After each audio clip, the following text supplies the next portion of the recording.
in terms of existence. It's also a livable city that is safe for everyone to be able to express themselves at their highest level of ability. Zephaniah emphasized the critical role of infrastructure in ensuring a seamless development process. In Africa, we are experiencing infrastructure issues across the board. And the fact that our biggest population, they reside in the cities, in the mega cities in Africa, then infrastructure becomes a topical thing. Access to the networks, access to electricity, energy, access to the skills, access to the built environment, which is the infrastructure, proper housing, smart housing that serves the citizens in the best way. So it's very critical that infrastructure is developed to be able to meet the basic needs. Binu Penley, Chief Operating Officer of Marriott International Exhibition and a member of the organizing team for the China-South Africa Trade Fair, says China is focused on diversifying its economy, a goal they aim to advance through this year's Home Life Trade Fair. So the main difference with this year's show, what you would have noticed yesterday was the opening. So we had a major South Africa-China investment forum.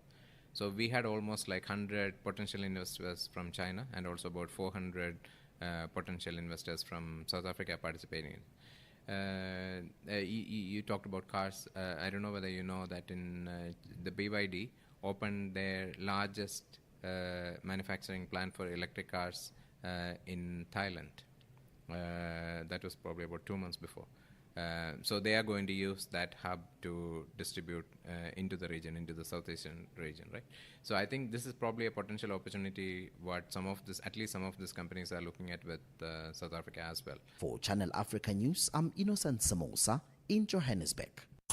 Africa in Business on Channel Africa. It has gone exactly 11 minutes after 4 p.m. Central African time as we head over now to Malawi, where the country's president, Lazarus Chakwera, has conceded defeat to his rival and predecessor, Peter Mutharika. This is ahead of the release of the official results by the Malawi Electoral Commission. In the build-up to the general elections on the 16th of September, the former Malawian president, Arthur Peter Mutharika, said his priority would be to fix the economy by cutting spending and reducing the country's debt. For more on this, we joined on the line by African political analyst Griffin Maruwasa. A very good afternoon to you, Griffin. Good to have you with us on Africa in Business. Welcome. Thank you so much. So the election of Mutharika seems largely to be driven by nostalgia, as some call his 2021, or rather his 2014 to 2022 term, the better days for the Malawian economy. Could you take us through perhaps some of the key achievements of his term and what it is that has made him memorable to Malawians? Thank you so much for granting me this opportunity. To begin with, let me congratulate the president-elect, Professor Arthur Peter Mutharika, and the DPP party. Most memorable moments that Malawi missed during the regime that has just been booted out is that during Professor Arthur Peter Mutharika's regime, there was food security, whereby people were able to access affordable fertilizer input, which is very key to Malawi's economy. Not only further, there was stability in terms of prices. He did reduce inflation rate in the country, whereby we could buy things like fuel and other commodities at a reasonable price, a situation that hasn't been there by the President Lazarus Chakwera. Inflation has been always high. The cost of fertilizer jumped from 499 Malawian kwacha to 150,000 Malawian kwacha. So it's a must for him to be booted out. people expected a lot from him during his campaign period, but he did not live to his word. So Malawians have decided to bring back Professor Arthur Peter Mutharika, whom they have his fruits they enjoyed as a country. There are some economists, Griffin, who say that Peter Mutharika's first task in office would be to reform the monetary policy. What is your take on this? Are you in agreement? Yes, I'm 100% in agreement. The first and foremost that the president-elect, Professor Arthur Peter Mutharika, must do is to enforce monetary policy. He has to fix the economy. The economy is in a very bad shape as per now. As I've already indicated, the cost of living is very high. In terms of agriculture, Malawi is in dire need of a food security situation. The cost of living is beyond earning. So it's a must for the president-elect to fix the economy in his first 100 days or first year. What's quite interesting about these elections is that the president-elect is now 85 years old.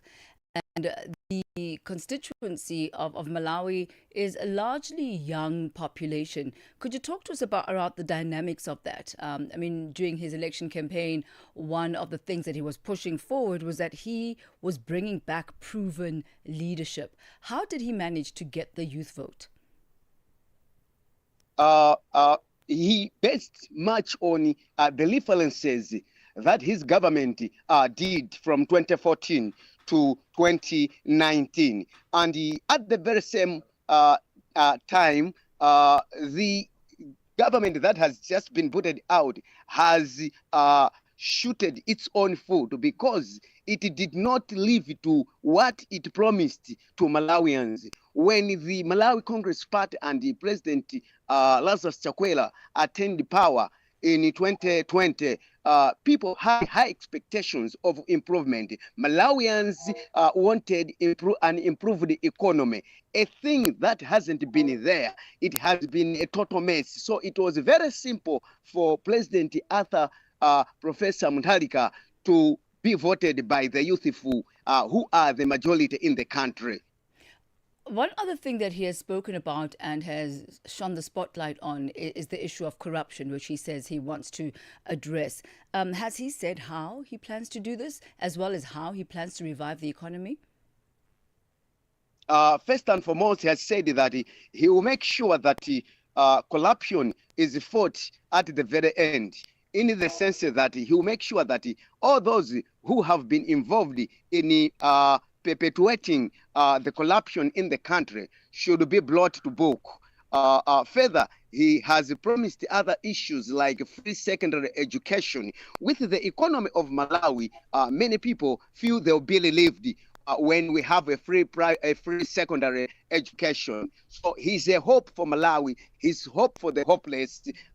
Malawians have spoken. He is in power as per now, though Malawi Electoral Commission haven't announced the official results. But this very afternoon, we have seen the former president, Dr. Lazarus Chakwera, making his acceptance message on national broadcasting, radio, and TV to say that Professor Arthur Peter Mutharika, he has been elected as the 7th president of the Republic of Malawi.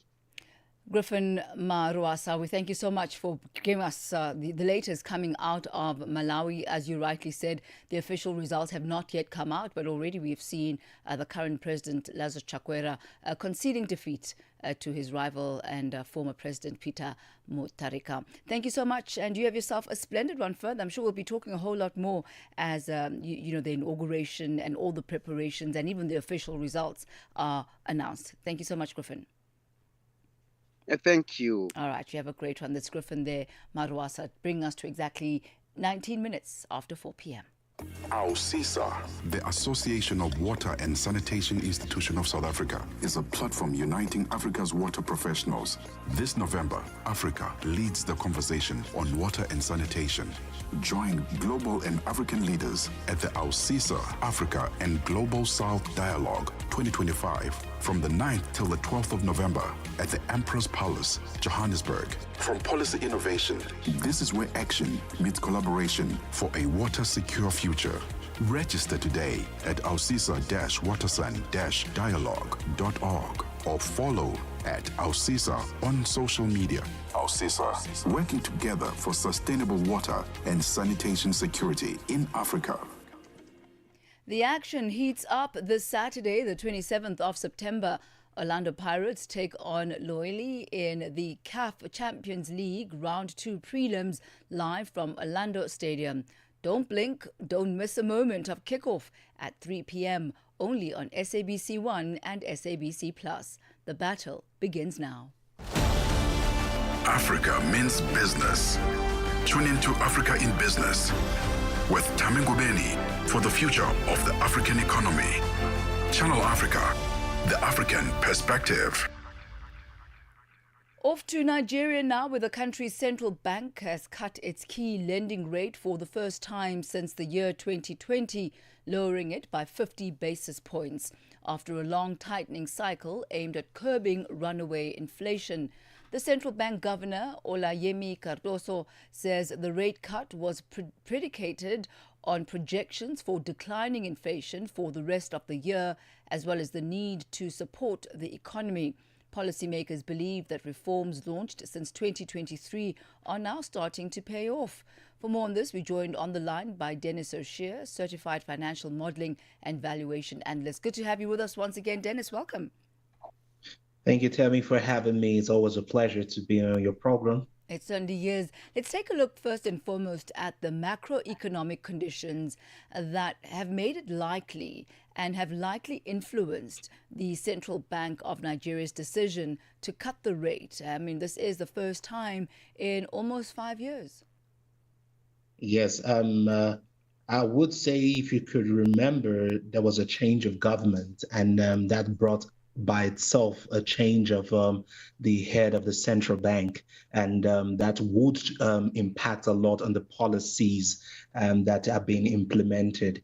And you saw that is recent. Not too long ago, the President Tinubu got into power, and Mr. Cardoso himself, in charge of the central bank, also took over the helms of affairs at the central bank. So some of the macroeconomic conditions that influence some of these sharp decisions are slowing inflation. Nigeria's annual rate has eased for 5 consecutive months. So we're beginning to see inflation globally easing down. We also saw that in South Africa recently, and we're beginning to also see that in Nigeria. And also the economic growth also is beginning to pick up, and we see an expanded rate at 4.23% year on year. It's the second quarter of 2025. So considering the fact that a lot of factors also are coming to play, Nigeria's economic activity increases at the end of the year approaches. So that is very expected at the moment, that all that is making the government prepare for certain investments that will flow into Nigeria as the year ends. Remember, there is a very big concept on tourism that the government is pushing right now. So there's a lot going on that is going to be shaping the economy. And focusing on inflation for a moment, Governor Cardoso says that the central bank wanted to see inflation in the single digits. What are the structural reforms that are needed in order to sustain growth and also to keep inflation low? You know, one of the major parts is the government itself. It has to propagate policies that is going to support the reforms it wants to see. And also, they do that a lot in Europe and the United States. The Federal Reserve does that in the United States, and also the ECB, European Central Bank, does that. Christine Lagarde is in charge there.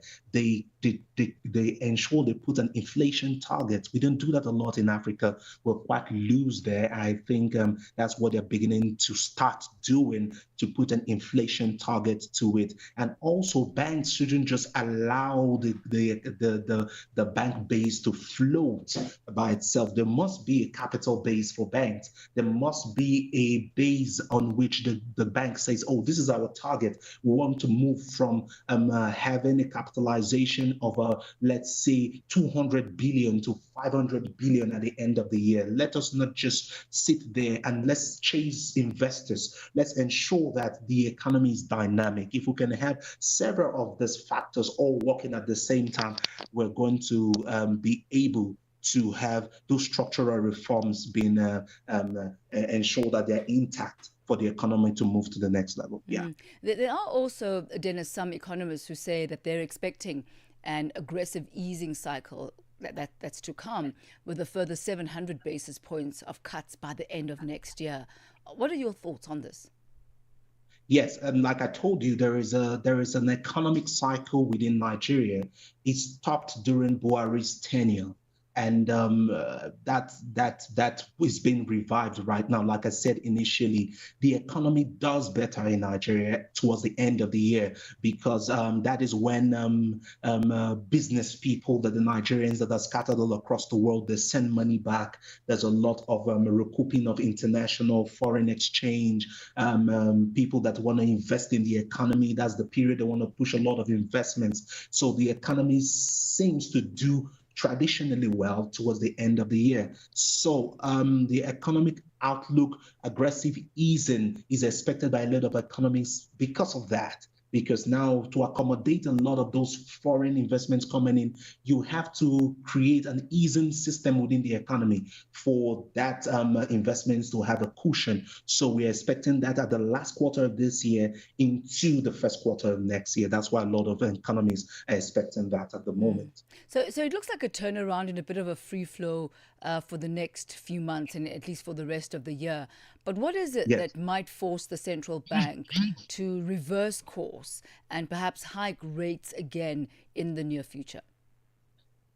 What can cause that? For me, it will be a carelessness on the part of the government because everything seems to be aligning for the government right now. We're towards that beautiful cycle, and if you work with a lot of economists and financial experts, they play with cycles. They believe in cycles because there are financial cycles within the economic system. And for example, in the United States, September is that time that is slow trading economic activity. But that is not the same thing in Africa because we're not the United States, we're not Europe. Africa has its own economic system. So they must also ensure that inflation does not accelerate. They must ensure that the economy continues to move faster and grow faster, and there should not be economic slowdown. They must ensure that the external shocks like inflation, global inflation, oil prices, and recently tariffs, they must ensure that when they go to those United Nations General Assembly that they are in now, they should negotiate with the right people in those places. They shouldn't go there for photo props like they used to. No, go there with an agenda. Go meet with the United States. Go meet with the European Union and have negotiation deals and ensure that you are in a free flow period that does not impact your prosperity. Dennis O'Shea, thank you so much for, I guess it's really, really good news for Nigeria and a turnaround, as you say, I mean, no cut in 5 years. So this is really something quite significant. Thank you so much for your time today. It's always a pleasure, Thami. Thank you for having me. Thank you, Dennis. That's Dennis O'Shea, certified financial modeling and valuation analyst on Nigeria's central bank cut. They have cut the lending rate for the first time since the year 2020 by lowering it by 50 basis points. And economists predicting that it will be lowered again for a further 700 basis points, and this by the end of the year. It's gone exactly 28 minutes after 4 p.m. Central African time. Still coming up for you in today's edition, a really interesting study that took place. It's the 2025 ADP People at Work report. They looked at 34 markets across 6 continents, speaking to working adults, finding out their levels of engagement, their levels of stress at work, and also discovering the new ways of working and hybrid working also being very much top of the agenda. So we'll be taking a look at the outcomes of that particular report. But also really keen to hear from you. You'll find us on all the various social media platforms on X, Instagram and YouTube. You'll find us at Channel Africa 1. On Facebook, we are at Channel Africa. And if you've got any stories that you believe would be of interest to our listeners, both on the African continent and in the diaspora, do send us an email at newsroom@channelafrica.co.za. Africa in Business on Channel Africa. Let's head over now to the markets desk, where Thabiso Lehoko is standing by with your latest market indicators. It's gone exactly 4:30 p.m. Get the news, music, and lifestyle of Africa on Channel Africa, the African perspective.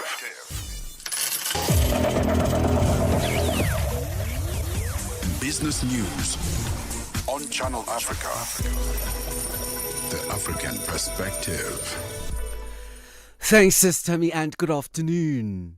The dollar in South Africa will cost you 17 Rand 28. In Botswana, it's at 13.15, Namibia 17 Namibian dollars 28, and in Zambia, it's at 23.63 to the dollar. In Kenya, the dollar is trading at 128 shilling 552. Ethiopia 144 birr 473. Uganda 3,000 shilling 481, and in Tanzania, it is trading at 2,000 shilling 458. In Nigeria, the dollar will cost you 1,488 naira. In Egypt, it's at 48 Egyptian pound 153. Tunisia, 2 dinar 92, and in Algeria, it's trading at 128 dinar 524. The Moroccan dirham is at 8,988 to the dollar. In Angola, the dollar is trading at 911 kwanza 772, while the Congolese franc is at 2,738 to the US dollar. Commodities markets, gold is trading at $3,764 and platinum $1,494 per ounce. Brent crude oil is at $67.79 a barrel. For any business stories you would like to share with us, please send us an email to newsroom@channelafrica.co.za or call us on +2711 714 4459. For Channel Africa Business in Johannesburg, I'm Thabiso Lehoko. Business news on Channel Africa, the African perspective. And the latest from the business of sport, a very good Heritage Day to you, Figile Lingwati. Sports on Channel Africa, the African perspective. Thank you, Thami. Happy Heritage to you too. We begin with football news. The African champions Pyramids FC of Egypt lump sum check following their first trophy in a FIFA competition over Saudi Arabia's Al Ahly in Jeddah. The Egyptian side will also bank $2 million prize, adding to the $1 million they secured for beating Auckland City in the preliminary round. This victory sends the Pyramids into the final stage of the tournament scheduled for December in Doha, where they will face the winner of the Americas Derby. Ambitious Egyptian club Pyramids claimed their first African Champions League title by beating South Africa's Mamelodi Sundowns in June. They made history with their maiden victory in Africa and pick up $4 million in prize money. And the South African Bedway Premier Soccer League clubs were busy updating their squads for the 2025-2026 season, with the window closing on the 22nd of September. The transfer window saw clubs finalizing deals to buy, loan out or sell players. Kaizer Chiefs paid $10.5 million for Kanye Somayo, who joins the Glamour Boys on a loan done with a mandatory fee next season. Chiefs did some good business in the transfer market, signing 10 players. They signed Ethan Chislet, Nkanyiso Shinga, Flavio Silva, Spesi Dlendlovu, Lebu Mabowe, Luke Bardman, Asanele Velebai, Thabiso Munyani, Itiosa Igodaro, and Paseka Mako. And in netball news of business, New Zealand's netball team has retained the Taini Jamison Trophy with a second successive victory over South Africa. How much money do New Zealand netball players get paid? The top retainer for a New Zealand player in the Premiership contract is $56,000, which can be bumped up with non-playing agreements. The minimum retainer was $26,000. Silver Ferns players also earn national contracts and match payments on top of their domestic deals. Netball players' salary vary significantly, but by league and professionalization level, with Australia's Suncorp Super Netball offering the highest salaries, potentially reaching $150,000 to $200,000 annually for top players. In contrast, South Africa's professionalization efforts suggest minimum player wages could be around $1,155 per month, and New Zealand Super League is increasing minimum salaries to $12,000 per year. Team South Africa is not down in the bumps following another poor harvest from the World Athletics Championships in Japan. They ended an 8-year World Championships medal drought, but the team of 49 athletes returned with just one medal, a bronze by the men's 4x400 meters relay team. But the athletes believe with better support and more investment, better returns are possible. South Africa's 400 meters world record holder Wade van Niekerk didn't mince his words. He says smarter investment will yield better returns. We are grateful for what is being done, but obviously it's way off par of where it can be. And if you want gold medalists walking around here, we're going to need to treat each and every individual as a gold medalist. Right now, nobody's being treated as gold medalists, so you can't expect guys to enter the country coming back with gold medals. So obviously, we all know we've seen it with the rugby, we've seen it with the cricket. If you want high quality, we're going to have to invest high quality. So let's spoil the guys, let's get behind the guys so that we can start getting performances. Let's end with netball. The Kavango Volleyball Association wrapped up its 2025 season in style with an award ceremony at Rundu. The champions and runners-up of each division also secured the right to represent the Kavango East region at this year's Bank Windhoek Namibia Volleyball Federation Cup in October, where a place in the 2026-2027 MTC Volleyball League season will be at stake. The champions in the men's division, Brutal Pact, received $300 in prize money, while second place Unam Vipers got $231, and third place Crocodilia VC got $200. In the women's division, champions Blaze Aces, formerly known as Beaufort Volley Club, got $234. Second place Shining Stars received $200, and third place Calvary Eagles Sports Club received $177. A notable individual award was the Best Blocker Award in both divisions that went to Kamunoko Cecilia of Calvary Eagles and Muyenga Owen of Brutal Pact. Association chairperson Anna Rosa Mupiri described the event as a success. For any sports stories you'd like to share with us, please send an email to newsroom@channelafrica.co.za or call us on +2711 714 4459. This is Channel Africa Sport with me, Figile Lingwati. Sports on Channel Africa. The African perspective. We are on Open Views Audio Bouquet. Channel 628. It is exactly 4:37 Central African time. Now, the Soweto Showdown this Saturday, the 27th of September, is on. It's Kaizer Chiefs facing Kabuskop in the CAF Confederations Cup at the iconic FNB Stadium. The big question is, who will dominate the pitch? Tune in live at 3 p.m. on SABC2. The game is on, and it's everywhere. Stay ahead with Africa in Business, where Thami Ngubeni unpacks your go-to source for Africa's economic trends and development. Now, the 2025 ADP People at Work report, which surveyed nearly 38,000 working adults in 34 markets across 6 continents, looking at how technology, demographics, as well as the changing norms are transforming the world of work. They found that work-related stress has reached a new low in 2024. Is that a bit of a surprise for you? Well, we'll find out what the factors are that have actually led to this downturn. Now, it's down from about 15% in the year 2023 to 7.5% in 2024, while workers seem to be doing well in terms of engagement, with 31% in South Africa being fully engaged and 30% of workers in Nigeria feeling emotionally connected to their jobs and feeling motivated as well. Earlier, I spoke to Marcela Uribe, General Manager for Southern Europe and Africa at ADP. So the People at Work is a study conducted by ADP Research, which is our thought leadership institute located in the US for more than 10 years. So this research is an annual global survey that studies people's behaviors, expectations, and their hopes regarding the world of work. As you may know, ADP is over 75 years old and now serves over 1.1 million clients in more than 140 countries. So this gives us this unique view and perspective on the market and HR trends, and the global reach. This global reach allows us to conduct these types of international studies like People at Work, which, by the way, we view as being our responsibility to also share these types of insights with the market. Now, the 2025 edition of People at Work has 9 different chapters, including a focus on stress and engagement. And for this particular edition, we collected responses from a stratified random sample of nearly 38,000 working adults in 34 markets worldwide.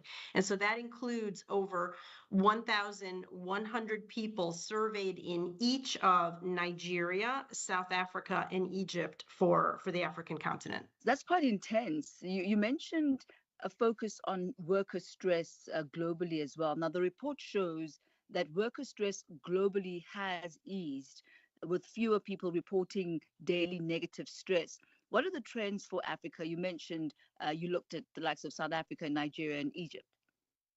Yes, that's right. And so over the past few years, what we've seen is a notable decline in everyday work-related stress. Now, this is globally. So in 2021, 19% of workers reported feeling negative stress daily. That figure has steadily decreased to 16% in 2022, 15% in 2023, and under 8% in 2024. Now, when we look at South Africa, this is really impressive because they have the lowest rates of workers dealing with high stress at 3%. So both South Africa and China come in at 3%. And if we look at Africa more widely, in Egypt, it's 5%, and in Nigeria, it's 17%.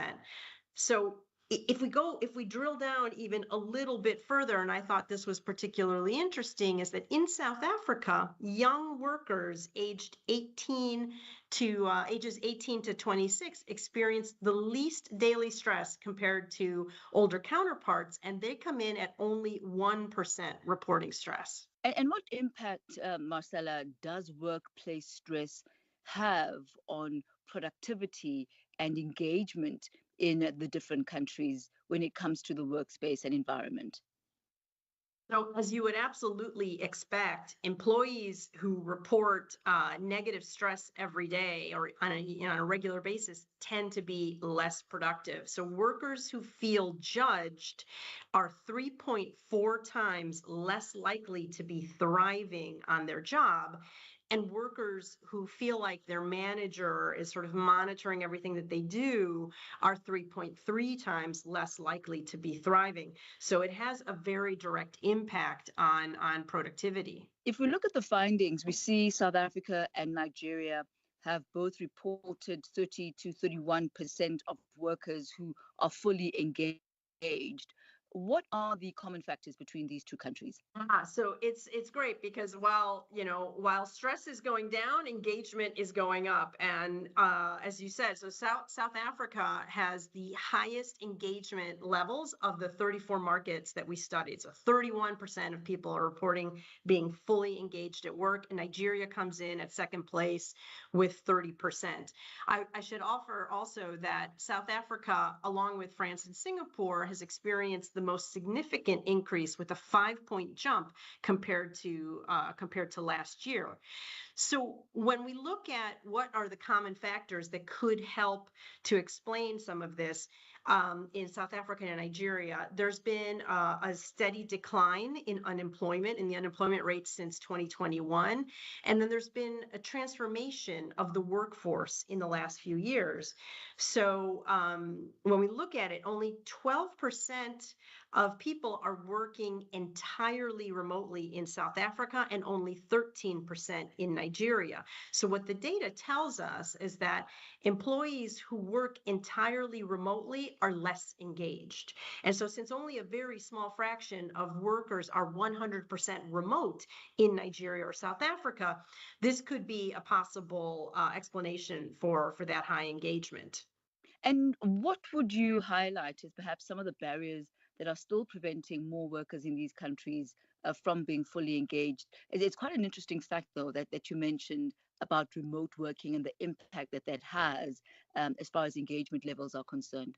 Yeah, so I think one of the things that we can look at, if you taking into account all the data, is hybrid work seems to create the most engaged workers. So it comes back a little bit also to the judgment of people being able to take advantage of these different environments. So if you are able to have a certain amount of autonomy, those employees tend to be that much more engaged. So it's really important to have this sense of belonging and this sense of teamwork that you get when you're on site with your teams and with your coworkers.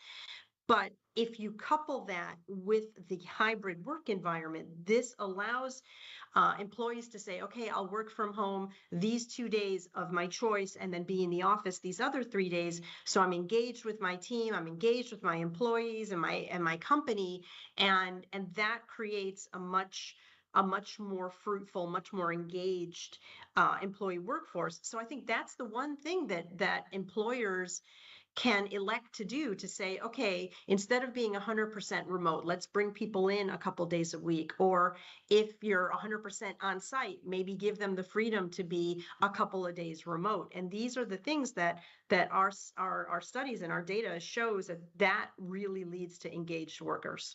That was Marcella Uribe, General Manager for Southern Europe and Africa at ADP, talking there about the 2025 ADP People at Work report and its findings. Brings us to exactly 4:45.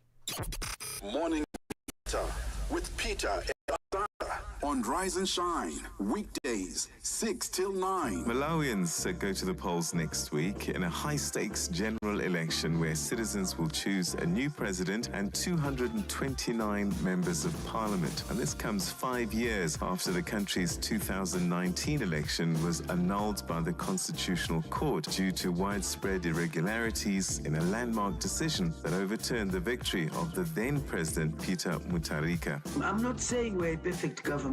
No, nobody is. I mean, we've seen even South Africa facing challenges with the fuel that's going up and with whatever challenges. But you know what? When you are dealing with an IMF policy that says do not employ so many people because you are going to become a welfare government and all of that. And Dr. Chakwera said I've got high numbers of unemployment. As a government that is answerable to Malawians, we have found IMF policies wanting on many issues. We believe the people who pay us taxes to put us in our positions, we owe them employment at the minimum. That's Dr. Jesse Kwabila, who's the Minister of Higher Education in Malawi. Mornings made better with Peter and Asanda on Rise and Shine. African enterprise meets global opportunity. Africa in business on Channel Africa. Now, Kenya's capital now offers a new way for residents as well as tourists to explore wildlife with the launch of Uber Safari, a service that provides guided safari trips through Nairobi's National Park. The initiative, introduced as part of Uber's 10-year anniversary in the country, aims to make the park more accessible while creating opportunities for local tour operators and drivers. Our reporter, Lebohang Mabange, has the details. For the first time ever, with the push of a button, you can now book a safari to this very national park from the city of Nairobi. Uber Safari is a first of its kind offering that allows riders to book day and night safari experiences at Nairobi National Park, complete with licensed guides and safari-ready land cruisers. The initiative is delivered in partnership with the Ministry of Tourism, Kenya Wildlife Services, Tourism Regulatory Authority, and local tour operators. At the launch event, Susan Burns from the United States Embassy in Nairobi highlighted the importance of responsibility alongside innovation. And with the launch of Uber Safari, that partnership expands. It's offering a way for both Kenyans and international visitors to connect with the magic of this park and to make memories that last a lifetime. this launch is about something deeper. It's about responsibility. Kenya's wildlife is a global treasure. The giraffes, the rhinos, the lions, and other species we may see here tonight are part of Kenya's heritage and also our planet's story. And ensuring they thrive is a responsibility that we all share. She further emphasized the value of combining economic opportunity with conservation. The U.S. Embassy is proud to support partnerships like this one that combine economic opportunity with conservation so that these landscapes remain vibrant for generations to come. So this initiative reflects the best of the U.S.-Kenya partnership: innovation, job creation, conservation, and community. And American companies like Uber embody that spirit of innovation and collaboration that really defines for us the U.S.-Kenya relationship. Imran Manji, General Manager and Head of East Africa at Uber, reflected on the company's decade-long presence in Kenya. A decade of growth, a decade of partnerships, and of reimagining how people move. Since 2015, Uber has been involved in the fabric of the Kenyan society, connecting millions of riders and drivers, helping thousands of livelihoods, and contributing over 14 billion shillings to the Kenyan economy last year alone. At the heart of this journey is innovation. From the very beginning, Uber's mission has been to reimagine the way the world moves. In Kenya, this innovation has meant designing for local needs. Annabel Diaz, Vice President for Uber in Europe, Middle East and Africa, highlighted the broader impact of tourism and how Uber Safari aligns with it. Tourism is not just about visitors, it's about jobs, it's about communities, it's about showcasing Kenya's beauty to the world. In 2023, trips on the Uber app generated an estimated 2.7 billion in added value for Kenya's tourism sector, connecting people to parks, to hotels, to restaurants, and to cultural attractions. With Uber Safari, we are proud to open up new ways of experiencing Kenya, starting right here in Nairobi, in this beautiful national park. This product reflects everything we believe about innovation, that it should connect people, unlock opportunities, and celebrate local culture. Uber Safari promises to make wildlife experiences more accessible and convenient while creating new earning opportunities for local drivers and tour operators, all while promoting sustainable tourism in Kenya. Reporting for Channel Africa, I am Lebuchang Mabange. Africa in Business on Channel Africa. It has gone exactly 4:51 Central African time as we turn our sights to South African President Cyril Ramaphosa. He has told the United Nations General Assembly that trade was now being used as a weapon against a number of countries in the world in a veiled swipe at the United States. He also used the opportunity to remind member states that South Africa was hosting the G20 for the very first time on the African continent and presented Pretoria's leadership of the forum as a significant opportunity to advocate for Africa's development agenda and to amplify African voices in global economic governance. On matters of international peace and security, Ramaphosa asserted that the Security Council, in its current form and composition, had proven ineffective and expressed deep concerns at the erosion of the body's credibility. Showan Bryce Peace reports. His first address to the General Assembly wearing both the hat of South African President and that of the G20, and the issue of reforming the multilateral trading system was front and center. Trade is one of the most important instruments to mobilize domestic resources for development. It is concerning that geopolitical shocks and unprecedented trade policy volatility are destabilizing the global economy and jeopardizing a critical source of development finance. In fact, trade is now being used as a weapon against a number of countries in the world. We must redouble our efforts to strengthen the link between trade and development. Unilateral trade practices and economic cohesion have a detrimental impact on many nations. Ramaphosa also talked up advancing cooperation and solidarity between nations, no less in forums like the G20, where he highlighted 4 key priorities: strengthening disaster resilience and response by addressing impacts of climate-induced disasters, ensuring debt sustainability for low-income countries, mobilizing finance for a just energy transition by encouraging investments in renewables without foregoing baseload energy sources, and harnessing critical minerals for inclusive growth and sustainable development. These priorities reflect South Africa's commitment to addressing global challenges and promoting inclusive growth and sustainable development. Our country's G20 presidency is a significant opportunity for South Africa to advocate for Africa's development agenda and to amplify African voices in global economic governance for a continent that is irreversibly on the rise. He lamented increased military spending, while core development priorities were placed on the back burner, while pointing to the security and humanitarian catastrophes in Sudan, the DRC, and Gaza, among others. Consistent with the case that South Africa brought before the International Court of Justice, there is growing global consensus. There is growing global consensus that Israel is committing genocide in Gaza.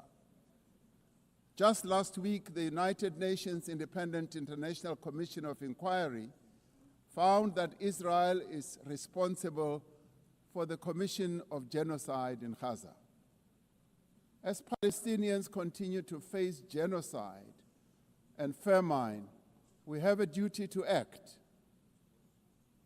South Africa has acted in the interest of saving lives by insisting that the International Court of Justice should make a ruling that indeed genocide is being committed in Gaza and that it should stop.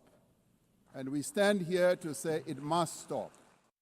Ramaphosa again used the platform to call for the lifting of the economic embargo on Cuba, which he said caused untold damage to the country's economy, and asserted the responsibility of UN member states to reaffirm the right of self-determination for the people of Western Sahara, and on the next UN Secretary-General, who will be elected during the current 80th session of the General Assembly.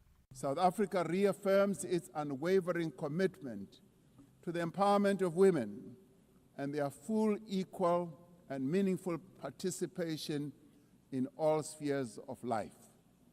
Yes, we would support also the election of a female Secretary General of the United Nations. As he reflected on the 8 decades that the UN has been around, President Ramaphosa called on member states to seize the opportunity for a strong and more capable United Nations through reinvigorating the Security Council, pressing the intergovernmental negotiations on reforming its structure to move to text-based negotiations, calling the lack of permanent representation for Africa unjust and unacceptable, and urging member states to rise to meet the moment by ensuring political, economic, and social freedom for all of humanity. I'm Sherwin Bryce Pease in New York. From markets to innovation. From markets to innovation. Africa in Business with Thami Ngubeni covers it all. With Africa's future in focus, Channel Africa, the African perspective. It is exactly 4:57 Central African time as we bow out as African business and make way for the Heritage Day edition of Vue d'Afrique with Joël. Bonjour Joël. Bonjour Thami, bonjour à tous les auditeurs de Channel Africa. Tout à l'heure sur Vue d'Afrique, il sera question de la Guinée, adoption provisoire de la Constitution après la victoire du oui. Nous parlerons aussi du discours à la 80e Assemblée Générale des Nations Unies du président sud-africain Cyril Ramaphosa. Et aussi en Côte d'Ivoire, Afi Guessant dépose une plainte auprès du procureur de la République. C'est tout à l'heure sur Vue d'Afrique. Merci Thami. Merci beaucoup, you look amazing. amazing. I Oh, love those merci. colors on you. Mon Very foulard. nice. Merci, Very, Thami. very nice. Merci. Well, that's how we come to the end of it on this afternoon. This has been Africa in Business. Thank you to our entire team, production team, Mabubu Loka, technical producer, Mondli Mtambo, on social media, Talent Butelezi and Sfiso Hlope. On the news desk, Dwalani Tulengwepe, economics desk, Tabiso Lehoko, and from the business of sport, Figile Lingwati. I'm Thami Ngubeni. This has been your Wednesday edition of Africa in Business on Channel Africa. You have yourself a splendid evening further.